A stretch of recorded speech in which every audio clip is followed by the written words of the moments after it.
Thank you, Lord. Oh, thank you, Lord God. Thank you, God. Thank you, God. Thank you, Lord. Thank you, God. Thank you, Jesus. Oh, thank you, God.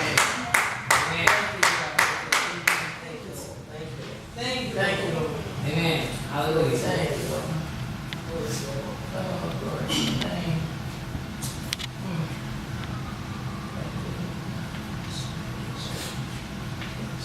There can be a young lady sitting, going to work every day, single mom.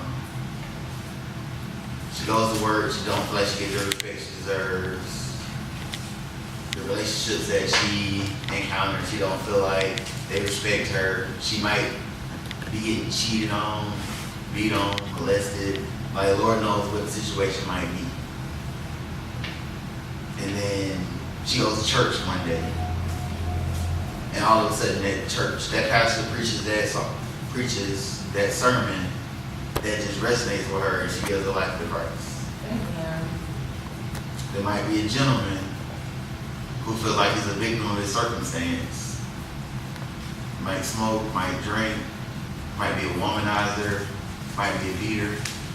And no matter what he does, no matter how much he drinks or how much he smokes, nothing fills that void. You know, one day, one of the women who's always loved him just said, just come to church with me one day. All of a sudden, he hears that song that just resonates with him, and he gives his life to the Lord. Like, under most circumstances, when we give our lives to the Lord, it's typically because we're suffering. We're in pain, might be lonely, might be angry, might be sad, just feel like there's just a big gaping hole that no matter what you do out in the world, it never gets filled.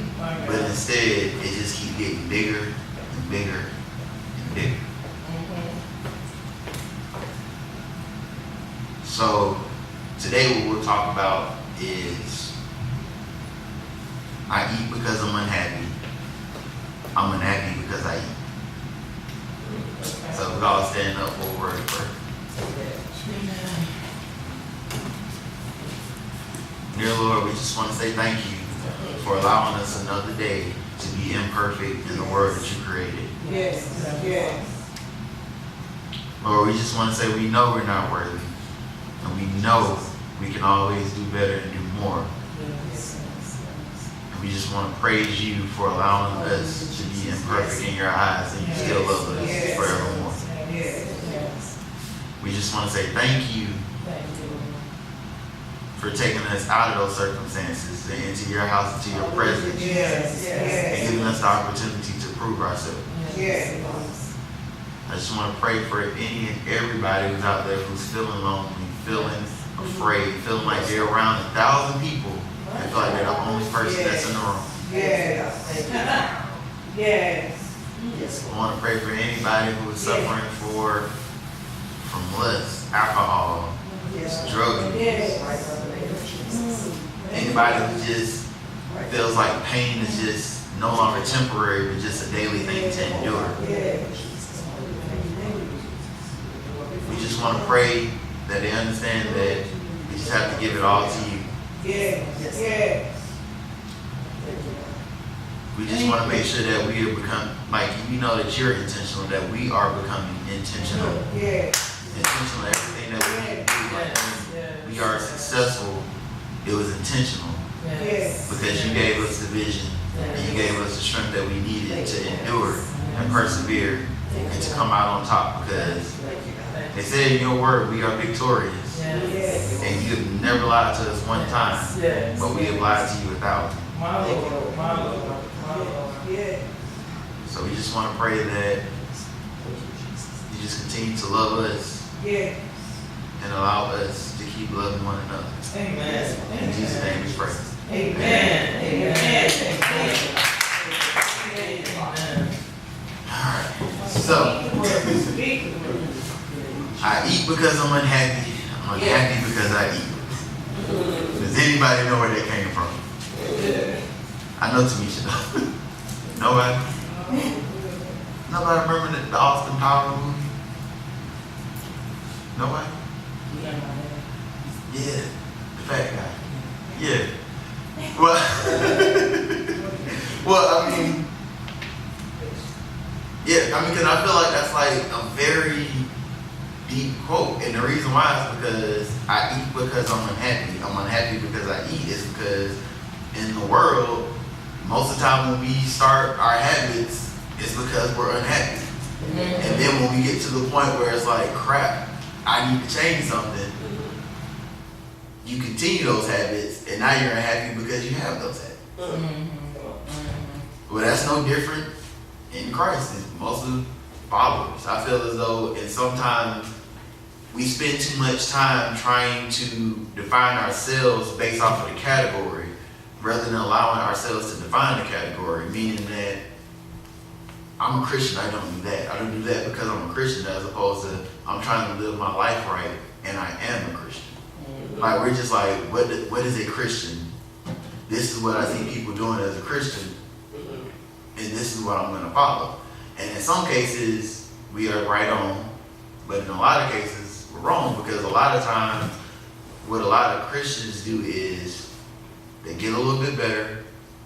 I mean, it's with anybody really, like, who's not like all the way successful yet. We get a little bit better, and then the things that we can cover up, we cover those things up, and then we just continue and make it seem like we're doing a lot better than what we are.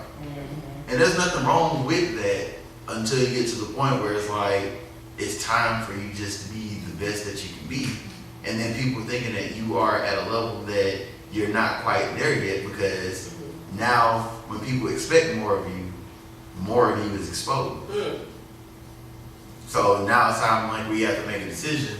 I can either run and hide, or I can take that exposure and as a way to just say, you know what, I need growth. It's time for me to grow. And I feel as though I've hit that point. I think this church has hit that point. There's nothing wrong with being exposed, because if we are failing, or we all have things that we can get better at, if we all love one another, we shouldn't be saying, like, it shouldn't be a time of judgment. It should be a time of happiness. Like, oh, you going through that? That's great. Guess what? I'm going through this.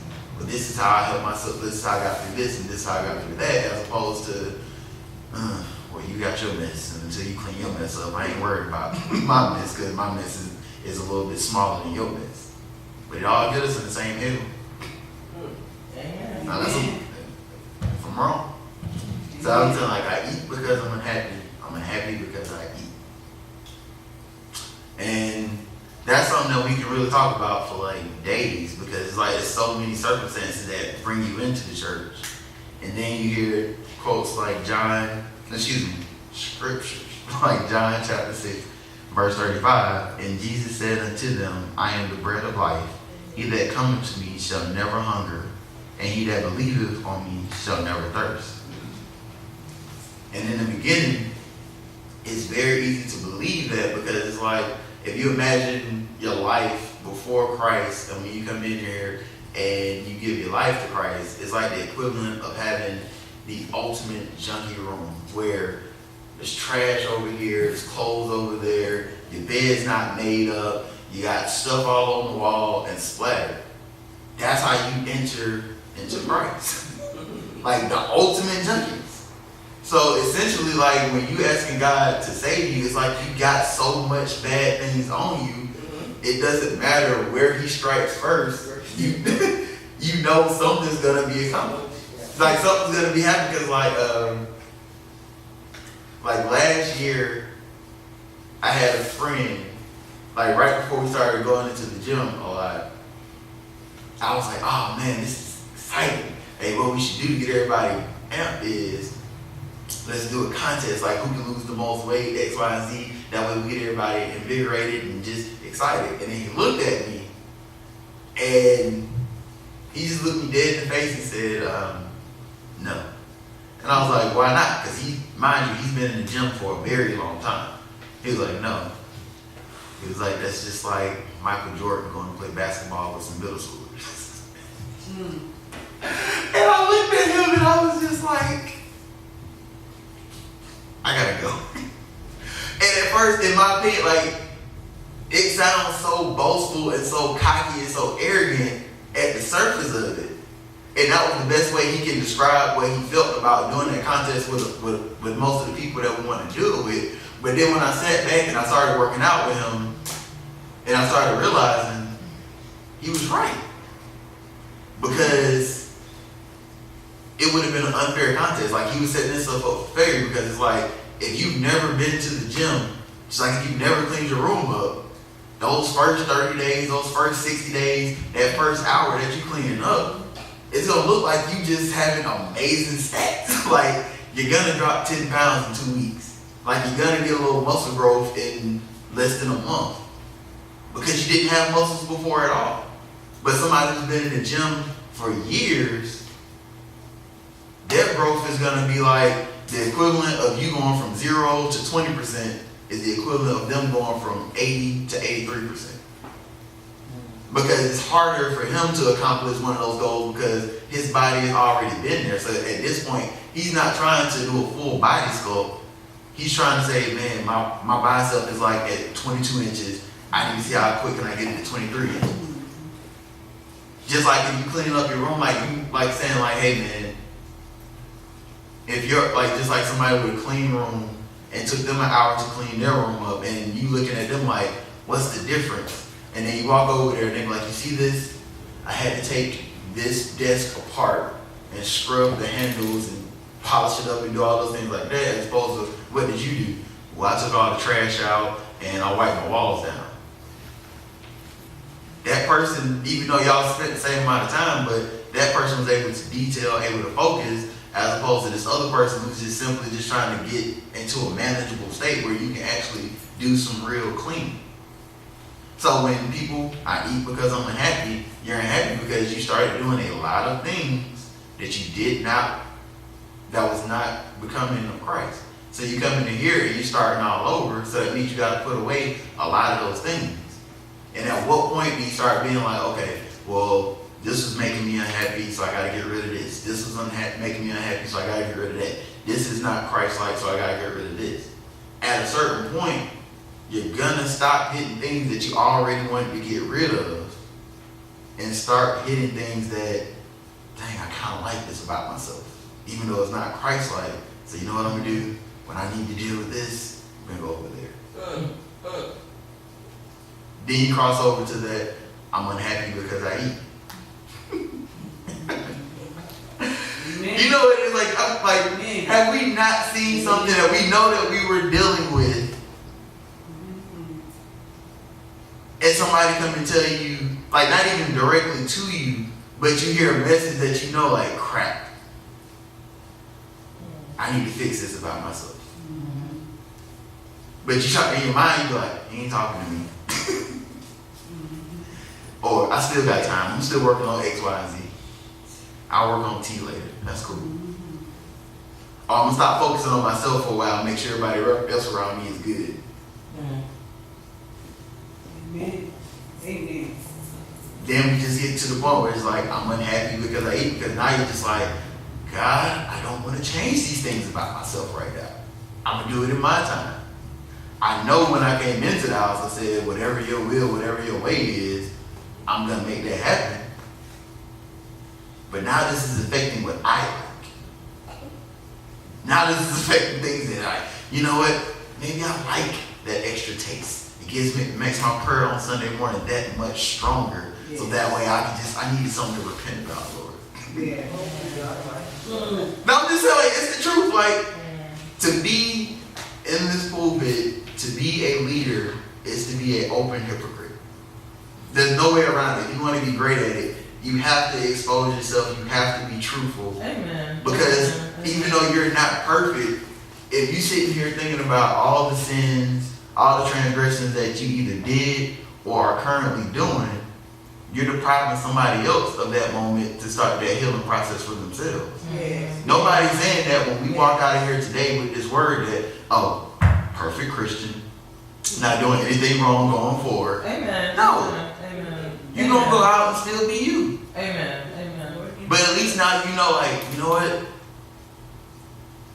Now, you're right, I am dealing with some stuff that I've been dealing with forever. Not because he was working on me, but because I refused to let him work on it. My God. My God. And so like when you think about we get it at certain things, because it's like we got to the point where certain things we just like, you know what? I'm not doing these things, but I am doing these. But these was hurt me worse, so I'll just ride this for a little while. Amen. Amen. But then once you realize that about yourself, you start wondering that, like, at what point do you start being intentional about attacking the things that you love and wanted to hold on to, because you know you didn't choose to be successful in the world, you chose to be successful in Christ. Amen. So if you got 1 foot in and 1 foot out, even though you might reel that foot in, if you still got a couple toes out there, you can't get all that the world has to offer you. Yes. And you can't get all that God has to offer you. So now you're stuck in the middle. So that's why you have so many people who claim to be Christ-like or Christian who are unsuccessful because we're still double-minded. But we come to the point where we're acceptably double-minded. My God. Yeah. Like these are things that we thought, okay, it's like, look, we know what we're dealing with. It's cool. We're going to go to church, sit in the back, we're going to pray. And we're going to go back and do our thing. That's why you start getting clicks, because y'all are like-minded. That's why you have friends. That's why I tell you it's important to meet new people, see new things, because it's like most people, like after a while, you just like, you know what? I like to smoke. If you go into this group and they're not fans of smoking, you're going to start being like, I'll see y'all later. I'll see y'all later. You go find a group of people who like to do that. If you guys like to drink, you're going to be like, you know what? Yeah. Same difference. You're right. But we'll come to church and be like, oh, that person, they're sin exposed. So we got to talk about them. We got to put them down, make them feel shameful. And after a while, that person who knows they're getting openly shamed, they start wearing that sin as a badge of honor. Just like, you know what? I know what y'all doing, but I ain't going to expose y'all, but I'm just going to keep doing what I'm doing because at least I'm honest about it. Exactly. Amen. So, I eat because I'm unhappy. I'm unhappy because I eat. So it's like at what point do you start being like, okay, you fed me the good stuff to get me into a good position. Now it's time for me to go to the next level and start eating healthier and healthier and healthier. And most people know the healthier you eat, those taste buds gotta change. Amen. Amen. Like I always tell people, and it's like to a point, a lot of my life I live by it, but now I realize that you have to open it up is the greatest power is restraint. There's nothing greater than that. Because a lot of people used to call me weak because I had restraint. You gonna let him say that to you? What do you want me to do? I don't curse, so I'm gonna sound like a Disney Channel guy just up here trying to talk tough, and it's not me. I mean, I feel like at this point, it's either we fighting or shut up. It's simple as that. Like, that's in my eyes. So I'm just like, I'm not gonna get myself all riled up. But then I started realizing that sometimes your greatest strength is your greatest weakness, because sometimes people know that you'll be having restraint and they'll use that to their advantage. Just like if I know somebody's a loose cannon, I know all I gotta do is just those trigger words and they can't control themselves anymore. Because in most cases, and correct me if I'm wrong, like water is very powerful. But when they built the dams, isn't that when they was able to channel that energy? They restrained the water and channeled that energy, and now they can make electricity and power whole towns. But they couldn't do that unless they exercise restraint within that water. Amen. What's different about us? We're unhappy because we eat, because we refuse to restrain the things or allow God to work on those things to give us the true power. So,